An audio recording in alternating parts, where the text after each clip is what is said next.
അപ്രൈ, പരിശുദ്ധാത്മാവിൻ്റെ കിന്നരം.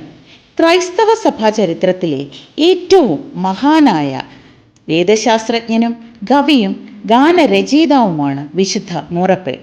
AD 4-ാം നൂറ്റാണ്ടിൽ 306 മെസൊപ്പൊട്ടേമിയയിലെ നിസിബിസിലാണ് അദ്ദേഹം ജനിച്ചത്.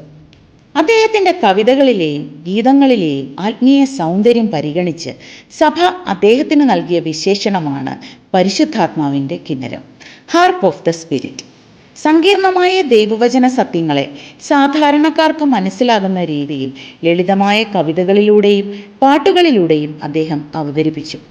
അന്നത്തെ കാലത്ത് സഭാ ആരാധനകളിൽ സ്ത്രീകളുടെ പങ്കാളിത്തം ഉറപ്പാക്കാൻ അദ്ദേഹം വനിതാ ഗായക സംഘങ്ങൾ കൊയേഴ്സ് രൂപീകരിച്ചു.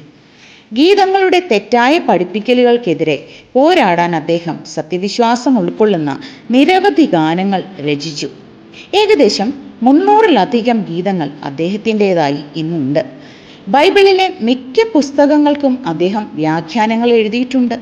ജീവിതത്തിൻ്റെ അവസാന നാളുകളിൽ എഡേസയിലുണ്ടായ വലിയ ക്ഷാമകാലത്ത് പാവപ്പെട്ടവർക്ക് ഭക്ഷണവും ശുശ്രൂഷയും എത്തിക്കാൻ അദ്ദേഹം മുൻകൈയെടുത്തു.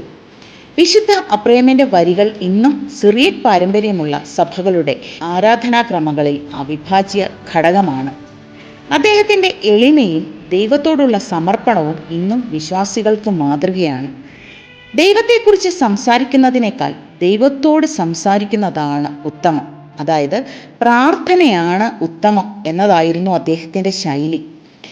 AD 373 ജൂൺ 9 അദ്ദേഹം കാലം ചെയ്തത്.